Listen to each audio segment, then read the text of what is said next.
Over time, I've seen and covered a lot of shitty movies here on my channel. And, well, believe it or not, I do like to watch good movies as well. So, that's why I'm starting this new series on the greatest movies of all time. And, well, how do I know which one are the greatest movies ever made? Well, this is what I did. I took 10 mostly well-regarded top lists when it comes to the greatest movies of all time, and, well, very simple, the movies that were mentioned most often I'll cover during the series. And yes, that will give us a lot of pretentious, old titles of world cinema, and it'll probably not include what you think is the greatest movie of all time, but, just bear with me, this is how I want to do it. I am gonna try to make it not too pretentious, by just praising all of these movies because they are the greatest of all time, because the critics say so. And it's also not gonna be a video where I'll just be explaining why these movies are the greatest of all time. I mean, if you want to know that, just go on the internet. There's more than enough written about each and every movie on this list. No, this list for me, it's really just about having fun while taking a look at the classics. Switching things up a little bit. Does that sound okay with you guys? I hope so. Well, let's see. I'll be going through this list alphabetically, and, well, I guess that numbers come before letters, and in a weird way 2001 comes before 400. So yes, we'll start with 2001: A Space Odyssey. By Stanley Kubrick, of course, and it's funny how we've seen his A Clockwork Orange on my Most Disturbing Movies Ever Made series, and The Shining on the Scariest Movies Ever Made series, and now finally he has his entry on the Greatest Movies Ever Made series. It's his first out of 3 titles, so, well, let's take a look. It's always hard to think of a movie as one of the greatest of all time when it starts with a bunch of actors in monkey suits acting all silly. It's a shame, but that's really all I ever see here, just actors in monkey suits. But after this first chapter, oh man, this is quite a unique movie. Yes, it's science fiction, not everybody loves that. I mean, I myself am not the biggest fan. And when this movie came out, sci-fi movies weren't all that popular anymore, definitely not compared to the low-budget hits of the 50s. But then all of a sudden, boom, out of nowhere comes 2001. This movie with amazingly designed, well, everything, deep and sophisticated topics and themes, and an ending that makes you go like, It was quite ahead of its time, also predicting technology-wise. I mean, okay, sure, there's no touchscreen yet, but they definitely nailed it with the vertical videos. Okay, let's see, the story. Well, the movie is divided in 4 chapters, and we spent, I guess, most time within the 3rd, where we follow 2 scientists heading for Jupiter on a spaceship that's mostly controlled by an artificial intelligence computer called HAL 9000, or HAL for friend. But really, the story doesn't even matter that much for now. I mean, personally, I love this movie as a work of art. I'm just not the biggest fan of sitting down to actually watch the whole movie. Does that make sense? I mean, it's just so well made. The huge rotating sets, the cinematography is stunning. The music, both the classical and the original score, they're very effective.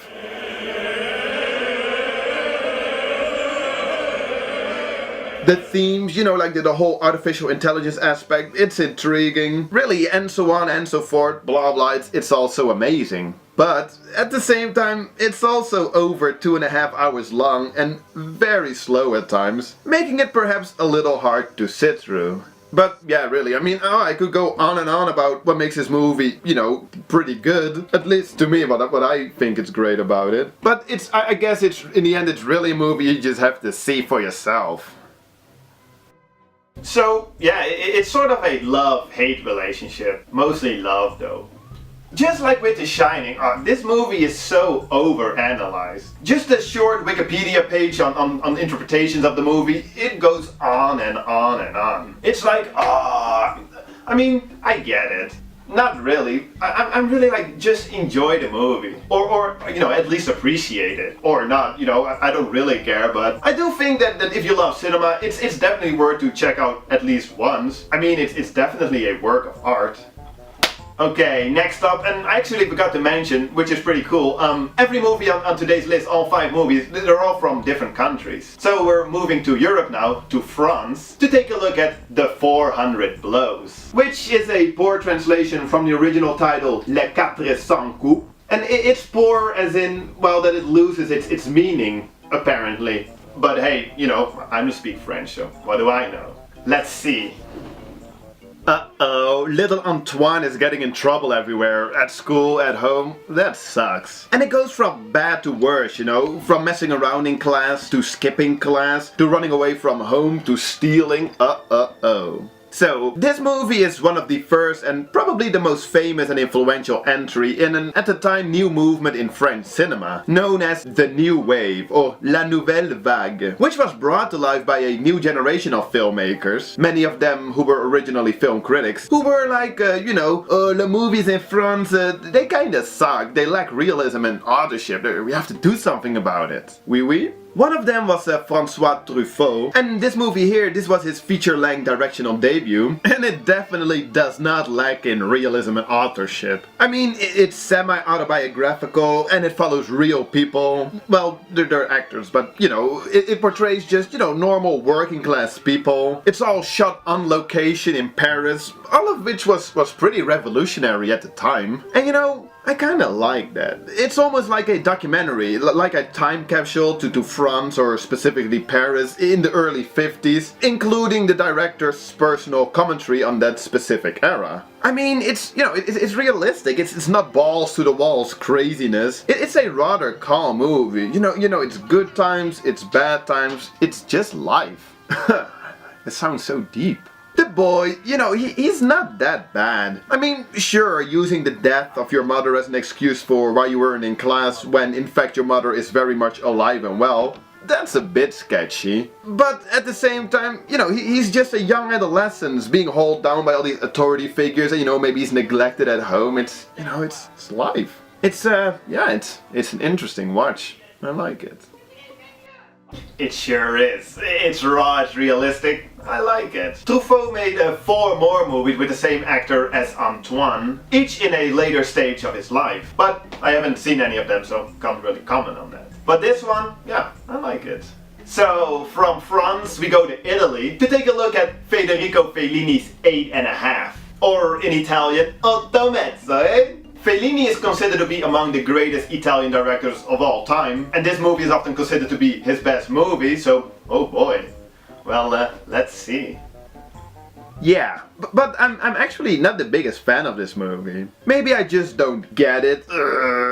Okay, so it's somewhat autobiographical about a famous movie director, Guido, with a director's block. All the people around him seem to be more concerned about the movie than Guido himself, though. So we just kind of follow him, and his narrative is interrupted with dream sequences and flashbacks to Guido's youth. And, well, the further we get, the blurrier the line between dream and reality becomes. So, even though I was just joking just now about the lame arguments that some cinephiles use when someone doesn't like their favorite artsy movie, I do really think that I simply just do not get this movie. To me, it's really mostly just a lot of talking and talking and talking, then some flashback scenes that I do kinda enjoy, then some dream sequences, and, well, more talking and talking. And the worst part about all this talking is that it was very common in Italy to not record the audio, but to just dub it over later. And apparently one of Fellini's working methods was to just have the actors say random lines, and then later in post-production dub them with the finished script. So it's all just pretty off. Pensa che l'ho anche sognato. Ho sognato che li trovavi un posto. Ma lui si era come impazzito e ci ammazzava tutti e due. I don't know, it's a pet peeve, but that just always annoys me a bit. But hey, Claudio Cardinal is in it, or how you pronounce her name. And, well, she looks absolutely stunning. Also, we have Barbara Steele, and, you know, in a weird way, she just always looks so oddly mesmerizing. In general, the whole movie looks rather nice, you know, cinematography-wise. And the original score by Nino Rota, I like that as well. You know, all in all of that, it keeps me sorta interested. But I don't know, guys. It's a movie that I would want to like, but with a running time of close to 2.5 hours and with a lot of talking and talking, I don't know, I'm just not the biggest fan. And, well, that's okay. Like I said, I'm not just gonna praise these movies just because, you know, all the critics drool over all these titles here on this list. This one, you know, it just didn't do it for me. But hey, if you're a big fan and you're like, oh, you just didn't get it, let me know in the comments what I'm missing, please. But first, well, we'll stay in Europe, but we're going to Germany. Or well, West Germany at the time. Aguirre, the Wrath of God. Or in German, Aguirre, der Sohn Gottes. It's directed by Werner Herzog, one of the great German directors of his time, so let's take a look. This movie is based on real historical figures and events, but quite loosely based. As in, some of these characters did actually exist, and they sorta did this, but all of this probably never happened exactly like this. For example, all these Spanish conquistadores probably did not speak fluent German. Diese Männer werden die Aufgabe haben, Lebensmittel zu suchen und Erkundigungen einzuziehen. It's the 16th century, and we follow Aguirre as he takes over an expedition through the Amazon River in search of the legendary, but unfortunately, as it turns out, spoiler alert, also mythical El Dorado, the city of gold. And, well, that's not really a spoiler. That's like spoiling Titanic by saying that, spoiler, the Titanic sinks. But yes, Aguirre, played by the always interesting looking Klaus Kinski, he's crazy, and he slowly becomes a paranoid tyrant as the expedition goes on longer and longer and longer. I kinda like this movie. It's completely shot on location, which must have been a production hell, but the result is quite effective. And a lot of handheld camera work, which gives it an almost documentary-like feeling. And I don't know, the vibe in general, it's pretty hard to describe, but the further you get into the movie, the more you get an almost dreamlike atmosphere. I did really like that. And the music certainly helped. Although it never fully delivers, to me personally, towards the end. I think I was just missing the one special something. I don't know, it's a little anticlimactic, but hey.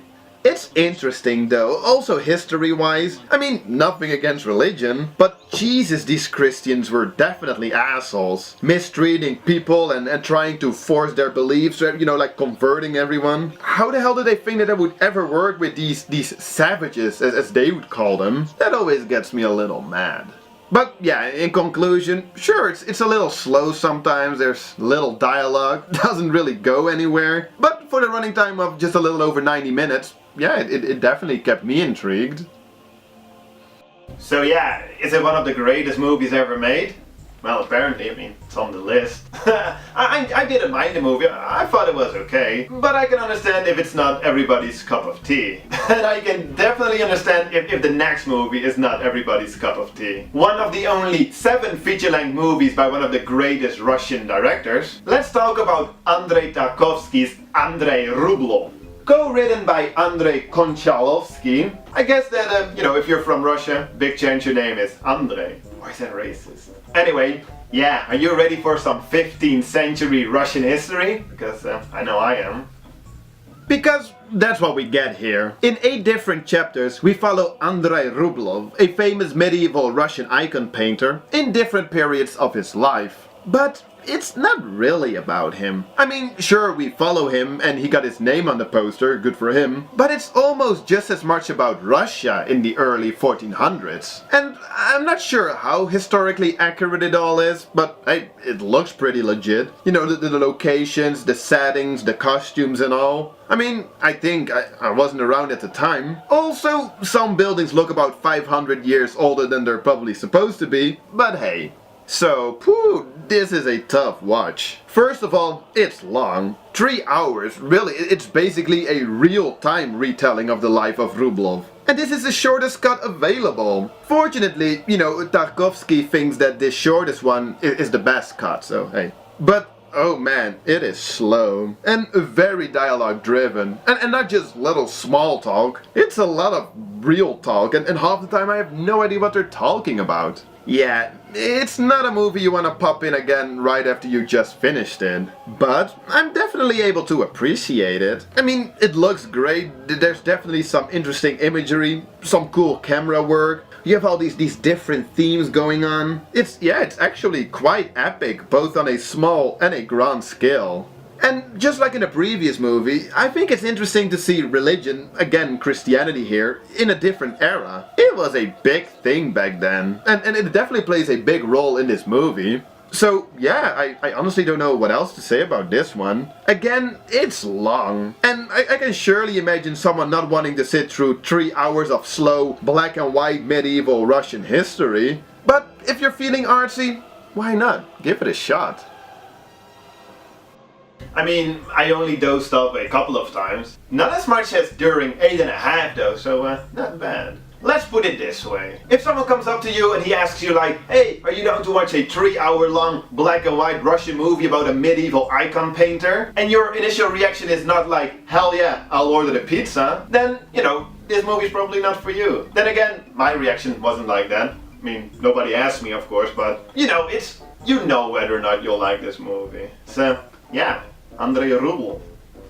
Yes, and that brings us to the end of this video. As you might have noticed, I'm starting a lot of new series. I don't know, I just have a lot of ideas. And I'm just seeing how people react to the different series, and if I read like, oh, I want to see more of this or that, you know, I'll continue on that. So this new series, let me know, was this fun? And in the meantime, have a nice day.